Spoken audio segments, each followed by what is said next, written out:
Whether it's about school or even everything happening around us, many students have leaned on meditation through technology. These Leiden students talk about how meditation has helped them de-stress.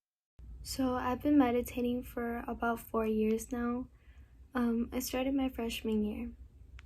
I started meditating my sophomore year of high school when I took a couple AP classes and they got really overwhelming. So when I meditate, I like to use YouTube. I like the commentary and how it just directs you into doing what you have to do. I'm really not a person that's consistent with meditation at all.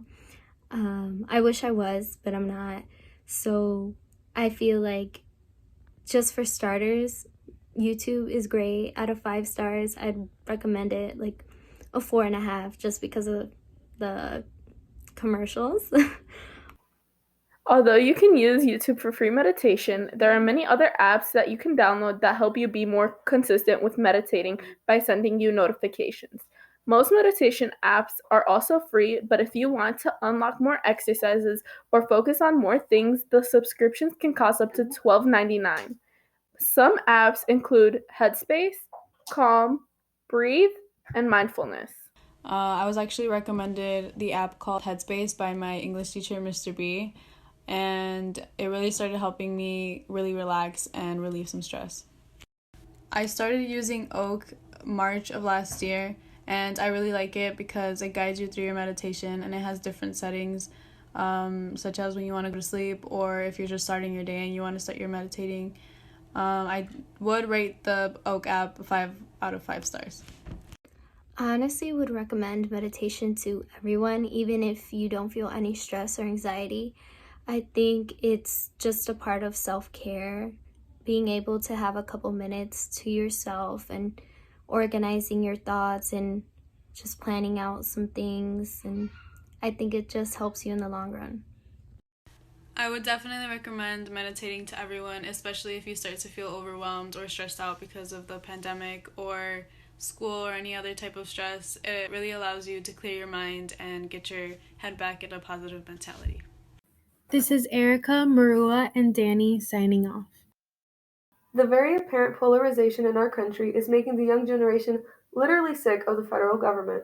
Mike Quigley, Illinois congressman, visited the Leiden community with one mission: to encourage our youth into engaging with the government in order to be heard and make a difference. The only way you're going to accomplish something is to realize that you can first. You've really got to walk around in other people's skin and shoes to appreciate them and understand them. And if you could point back to one problem we have is a failure to do that, and the polarization and division that creates. A Harvard poll has revealed that before this year's chaotic election season, 90% of the youngest generation's voters say the existing system of government needs to be reformed. Clarifying exactly what went down the day of the Capitol attacks, Congressman Quigley, by the help of Leiden social studies teachers, shared what his day was like being just feet away from the gunshots and mobs. I looked out on the East Capitol steps and saw a very, very angry mob, a big one, and they were chanting what they wanted to do. They were erecting, I swear to God, gallows, right? So here we are, the most important democracy in the world, and there's an armed group attempting to do us harm and end the democratic process. That was their sole purpose. And then it got extraordinarily intense. They said that the gas had been released in Statutory Hall, which is like 6 feet from where we were. And then they started bolting the doors and barricading them and drawing guns. You can only see what you can see. We knew there was a lot more people out there that were threatening us. You're reacting. Leiden teacher Mr. Elbaum was a part of Quigley's Zoom session and admired the resilience and bravery our congressman along with other Congress members expressed in coming back to finish what was earlier interrupted.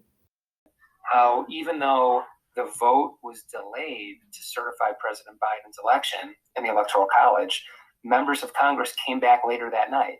So in a sense, the insurrection failed.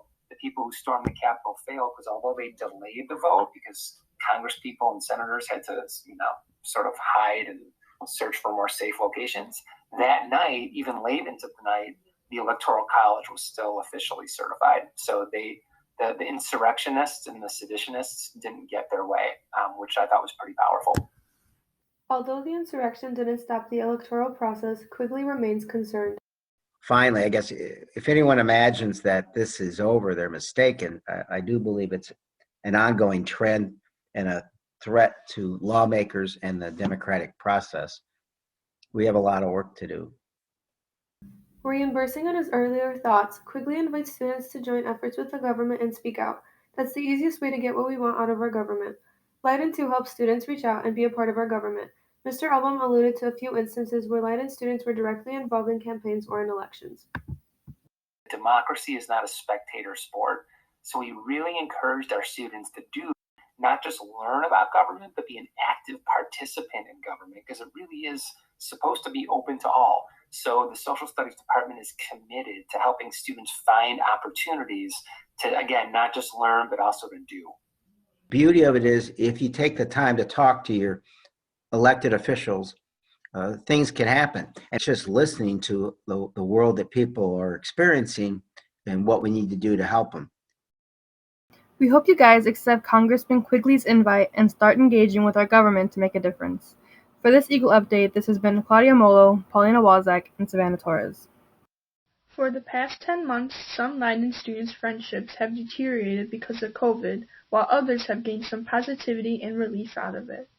A lot of friendships changed just because I wasn't able to see those people every single day, so it was hard to maintain some friendships.